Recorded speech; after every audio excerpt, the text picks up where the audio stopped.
an incredibly late review of the newest album from Bonobo, Fragments. And the reason for it being so late was because I wanted to check out as many albums in Bonobo's discography as I possibly could. So I went back all the way to the beginning, right in the early days of Bonobo's career, going from the first album all the way down to the newest album. And I've got to say, it was pretty rewarding. Bonobo is honestly one of the most consistent artists in the genre, in the electronic field, and maybe even just in modern music generally, to be honest. And that's a pretty bold statement, but I do not hear a single bad album in this guy's catalogue, and the consistency is remarkably high too. The albums range from pretty decent to actually pretty damn great, and like I say, don't think anything drops below that at all, to be honest. It's pretty insane. And I'm always in awe of that kind of consistency, because even the best artists, the greatest artists ever in the world, have their moments where they drop something pretty mediocre. But I don't think Bonobo ever did it, man. And I think Fragments is a continuation of the spellbinding consistency that this man has to bring to the table. It's crazy. The thing I will say about Fragments though is that, to be honest, the consistency within the album is pretty disjointed. It's probably his most disheveled album to date, because even when he isn't at his best, his albums tend to have a pretty confined, consistent sound within the album. But this one, I think, darts around quite a bit and kind of falls short in some places as well. I think if he had a bit more of a consistent idea across all the tracks, this could have been a really great album, but because of that, I think it falls short a little bit. Don't get me wrong though, I think some of the features are really important to the album. I think Shadows has a really lovely vocal feature in it. It kind of reminds me of if, like, I guess Bon Iver kind of collaborated with an electronic musician, maybe not exactly Bon Iver, but a kind of vocalist like that, coming to the forefront, coming into an electronic song. This is what you'd get, really. And Otomo as well, one of the best tracks here, has this really haunting vibe across the whole track. It's a really creepy sound in the song with the vocals, but you know, it's actually a really good track as well. It keeps a groove going as well, which I like. But yeah, something about the vocals here being layered in just sound really, really strange, but in a cool way.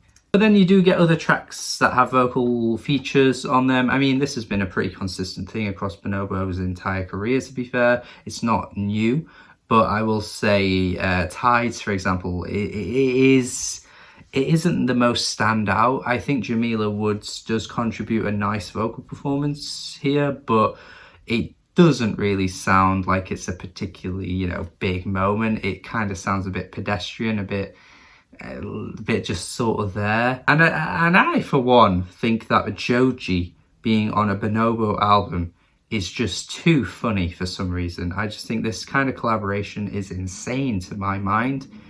But even if I like the novelty of Joji being on a Bonobo album, I think the moody gloominess that he brings to the table doesn't really translate to a particularly great song, although you're kind of talking to a man who's been pretty conflicted with most of Joji's material up until this point anyway. So was I gonna like this track? Was I ever gonna like it?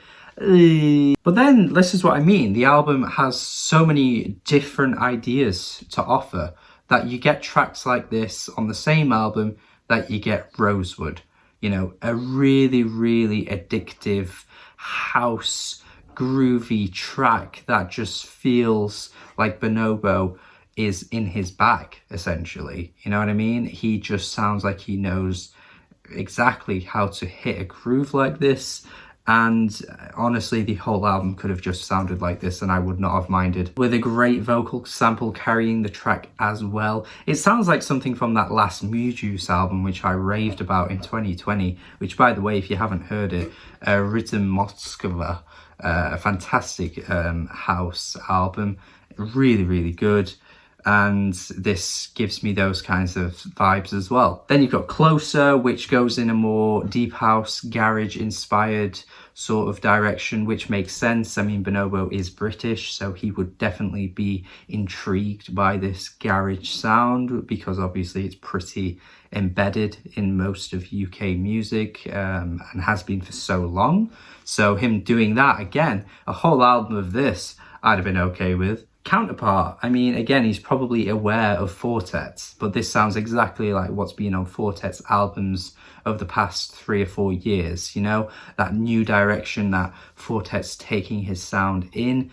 I wouldn't be surprised if he was pretty big on that sound and wanted to do a track similar to it. So yeah, there's so many great moments like this. It just feels like you get one of these tracks and then the next tracks try something completely new. And I just feel like so many ideas are being darted around that the cohesiveness just doesn't end up being there for this album. But it's good because even tracks that, you know, for example, like Elysian, you know, as much as it doesn't really fit onto the album's overall sound, it sounds beautiful. It sounds like something straight out of a Studio Ghibli film. I don't know how this modern classical track ended up on this album, but I think his approach was pretty lovely, to be honest. Then you've got Kaju Benet at the end of the album, who brings in a pretty slick vocal performance as well. So yeah, I mean, there's a lot of great tracks on this album. It's just the lack of cohesion and the clusterfuck of ideas that is thrown at the wall is being brought to the table and just seeing what works. It just doesn't really sound like he was putting together a cohesive album. It was more just seeing how many different things he could try and do, and even him doing that has ended up bringing a good album here. It's not like it's a bad album. But when you look at an album like Black Sands, which I would say is his best album, you would see that the ideas from start to finish are cohesive. There's a direction,